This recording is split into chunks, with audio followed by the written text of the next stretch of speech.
live in a Twilight world. Okay, for part 2, I want to kind of get a bit more out there with my theory and speculation. What some might call a bit woo-woo. All that kind of stuff, man. So yeah, part 1 was very kind of like, it was maintained within, the real stuff that could be proven, right? It wasn't too far out there. But yeah, man, on this second half, yeah, I definitely want to kind of like push the boat out in kind of like, in the possibilities of what could be happening, yeah? Because, a lot of people like this kind of stuff, right? So I reckon we should start here, yeah? A lot of this, my documentary making skills, as you can probably tell, are very all over the place. But we'll start here, okay? Whilst I was walking around the ghost city of Varosha, the former film set of the 1974 civil war in Cyprus, I noticed what you're looking at here, some fresh screening up along the street with strict no filming signs, right? And most of Varosha is closed off to the public, but this is very fresh. Now, I saw behind the screens a lot of construction workers and a lot of army guys as well, a lot of Turkish army guys, and diggers, JCBs. Also a lot of guys walking around that were just what I would call civilians. Not construction workers, not military, though. Lots of them were walking around in civilian clothing. And you'll probably see it in a second, but both sides of the street were closed off, and you would see them crossing across the road, going from one side to the other. So yeah, I'm going to, outright come and say it. I think this is where they are staging a lot of the current atrocity videos that are flooding the internet regarding Gaza. The aesthetics are the same. I even saw a few high-vises with the Red Crescent on. For those that don't know, the Red Crescent is like the Middle Eastern version of the Red Cross, okay? A so-called charity that turns up and helps with war or any kind of humanitarian crisis, right? The Red Cross are a very sinister organisation. They seem to always be there within 1 second of the war starting with their tents, handing people their tinfoil sandwiches and giving them blankets and shit. They seem to always be there, right? They're part of the whole illusion war thing of transforming a environment into, aesthetically into a crisis zone. They're a big part of that. When the Red Cross, or in this case the Red Crescent, turn up with their tents and stuff, it automatically changes any town into a film set. Them tents are just props. Anyway. So yeah, this is one of the first things. There's definitely something going on here in the ghost city of Varosha, okay? The UN are constantly driving up and down this road, patrolling. Now, this filming right here was done on I think it was done on a Friday. When I went back the next time, on a Monday, yeah, they had army guys either side of this stretch, making sure no one would film. I don't know. Interesting stuff.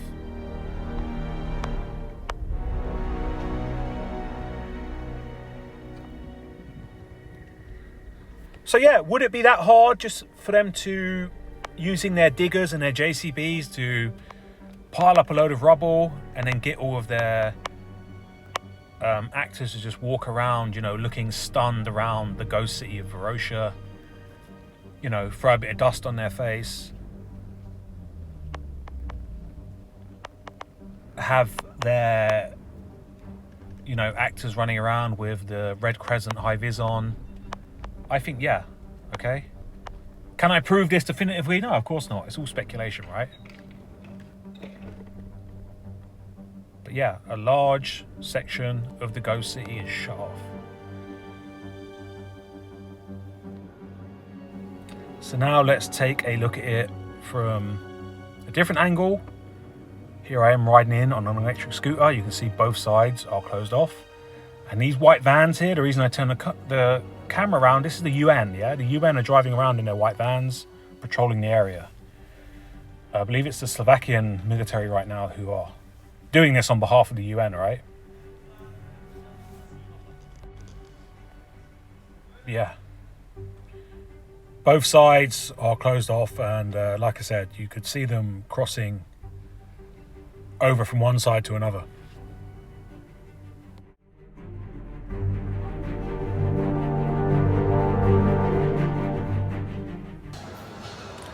So let's take a look at this bit of footage here. This is like moments after I've been turned away from the Israeli airline check-in desk, and I want to talk about some things here. We'll watch it again in slow motion and zoom in and stuff. But at this point, they've essentially got my passport and they've told me to go and take a seat. And they have my passport for about 30 minutes. And, I go and take a seat over by the coffee shop, which isn't too far away. It's right here, yeah. This is Larnaca International Airport, okay? And, yeah.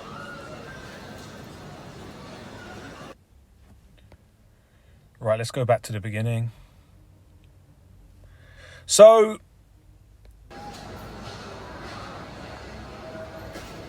okay, where do I begin here? Now, the only reason I could film is because the armed guards that were hovering around the Israeli airline check-in desk are now behind here. They can't see me. That's why I got my camera out and filmed. Before, they were standing one here, and one was kind of hovering up and down here. Now, this whole airport, right, and they've basically got 3 armed guards kind of walking around. And the fact that I have to sneakily kind of like get my camera out is kind of one of them, a telltale sign, right, that Agent Smith is about. The Adjustment Bureau are here, and so on. Another thing I want to mention, is Israel Air and the Mossad who are running it have been given, 64, 63, 62, and 61. All of from 60 down to 34 on this side are empty. They've been given their own side right next to the security points, right? So you've got your armed security around here, and then just the other side of that is, the second stage of security, right? This is where you go in to do your, get your bags checked and walk through your x-ray machines, right? So they've been put in a location where you can't kick off. Now, this guy right here and this guy were the Palestinian guys I'm talking about. I assume they're a Palestinian. I don't really know. But,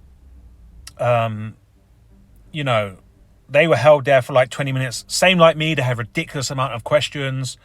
But I'm going to assume, but they got let through. So I'm going to assume that they had the dual passports you need, and they had the legitimate paperwork, and they knew friends in Palestine to get over there.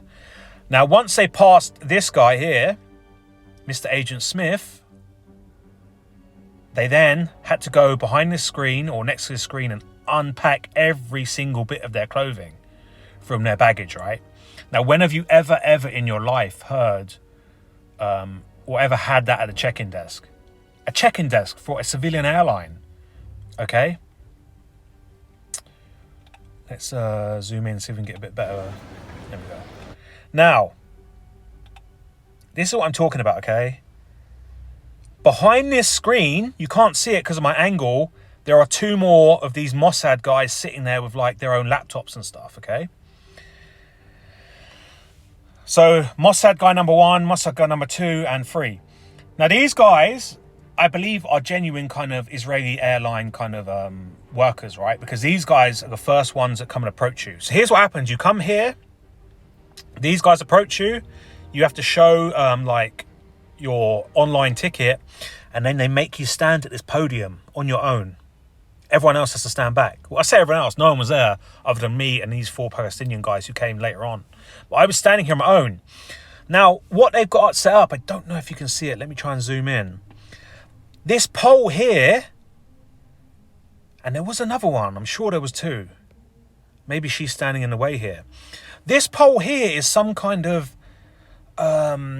facial recognition camera that they've brought in themselves. It's their own governmental facial recognition camera on a tripod. So you're standing here directly in front of this fucking camera that's, it's on you, it's mapping your face, right? Well, I say go and walk off over here and run your passport through what's obviously the, Israeli intelligence services background checks.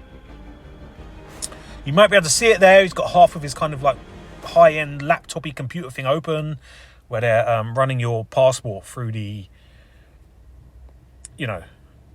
through their system.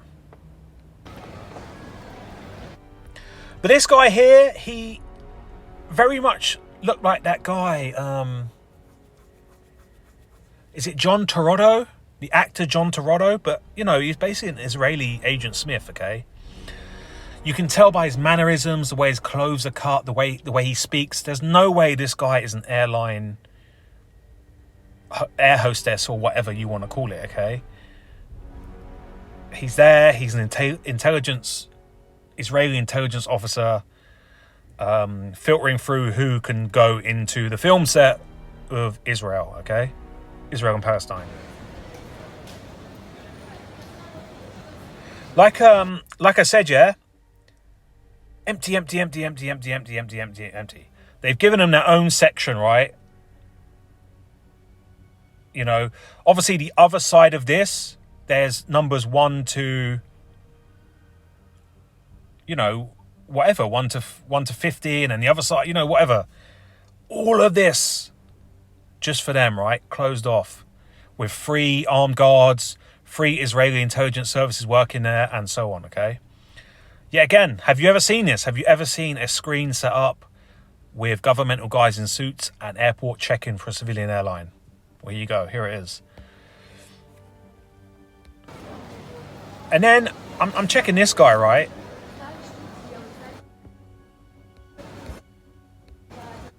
He just appears behind me and he's just filming me the whole fucking time, right? Now, maybe I'm being paranoid. Maybe he's just a goofy kind of worker who's working there. He's just fucking around on his phone. But for the complete half an hour that I was over here with my coffee while they were checking my passport, this guy is sat there with his phone pointing at me. Yeah, again, I don't know. Maybe I'm being a bit paranoid here, right?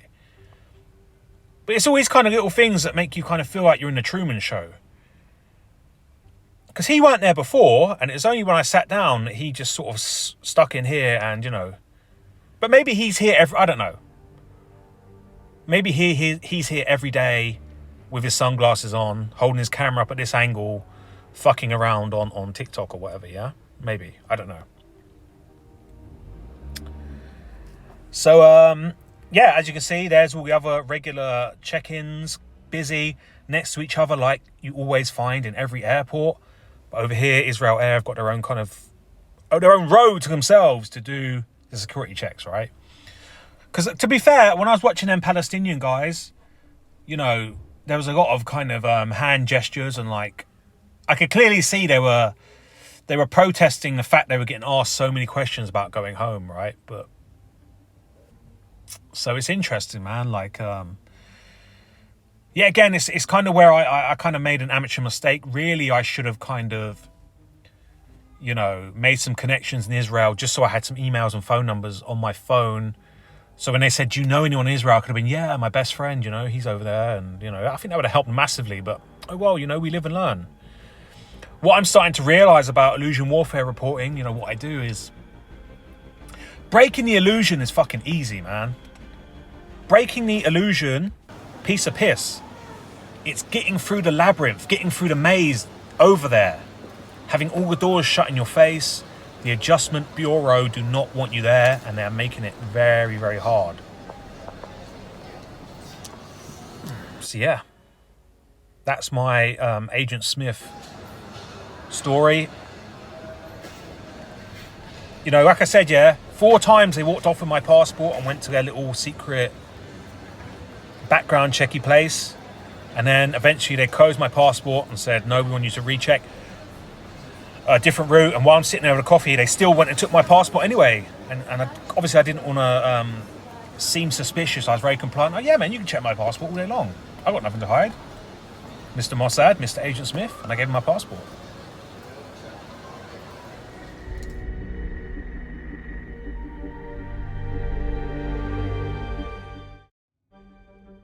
So let's move on to the next kind of woo-woo topic. And obviously this is a bit unrelated to Illusion Warfare, but I still think it's kind of important.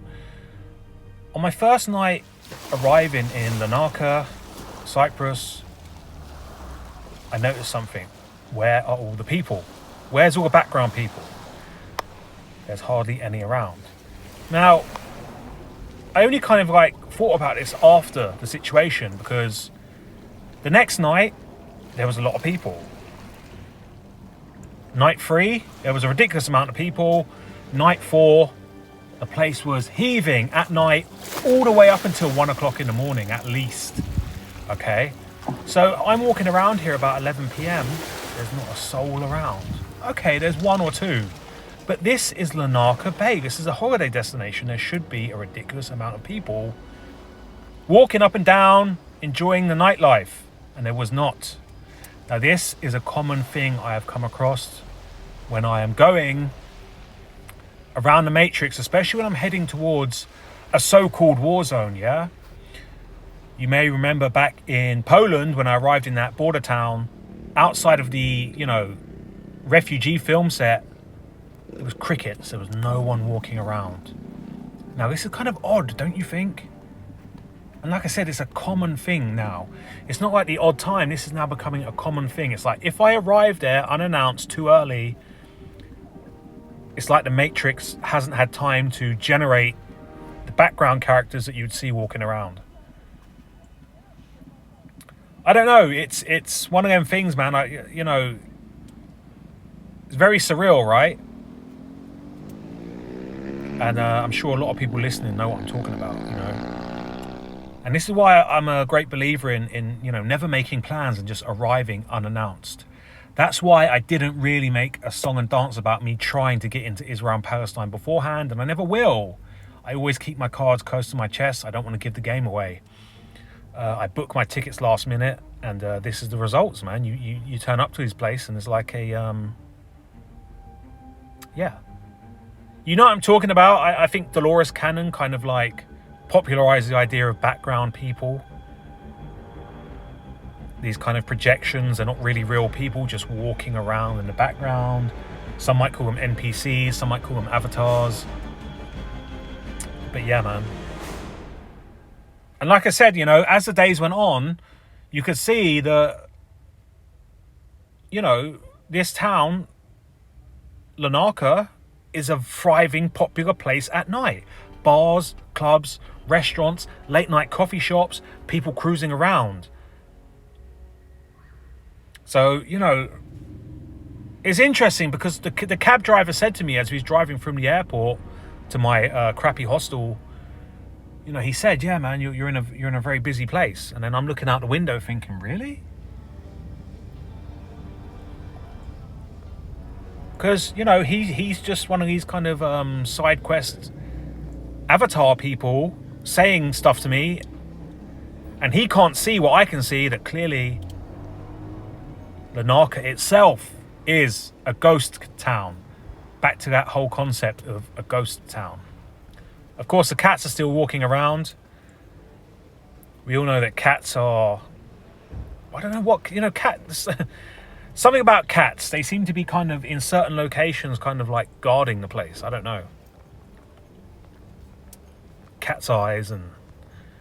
Of course, like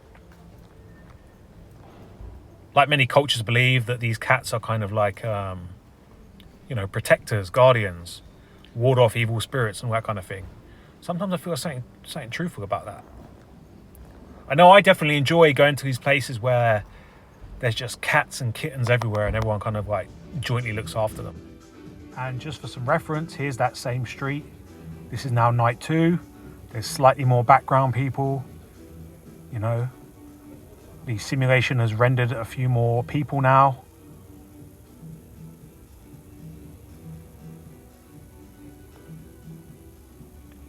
Places are open. There's a bit of music in the background. The lights are on. So obviously, I asked around. Okay, I was 'cause some holiday places you'll have like a crossover day, the day where everyone flies in and out, and you'll have a quiet day because people are just arriving and leaving. It's not like that in Lanarka. You can check yourselves on the departures.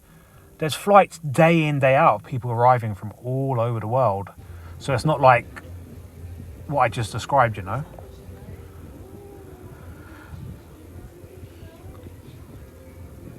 So I'm sure you get the idea. Yeah, a bit more people. A few clubs are open now.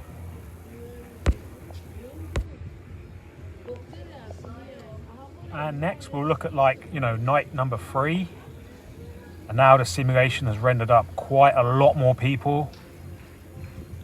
Let's look at this now. This is now night number 3. As you can see, man, like the streets are packed with activity, people around, singing, music, and so on. The streets are alive with background people. There's cars whizzing around. It's just wild, man. What a difference, you know, as the days went on. And by night, my last night, I think I was there for 4 nights. It was just Ramo with, people.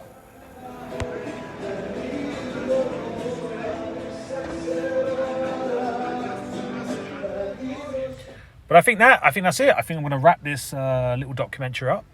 I hope you enjoyed it. I myself, very gutted that I never got over to the Holy Lands of Jerusalem and Palestine and Israel. But, it's all part of the game, man. Illusion warfare reporting, it's not always a success. And, Skynet learns at a geometric rate. One thing it's learning is obviously how to, make more of a maze, more of a labyrinth, more obstacles for people like myself. And not just me, you guys as well, making it hard for you to get there. Busting the illusion open is easy. The new challenge is now getting there. We live in a twilight world. There are no friends at dusk.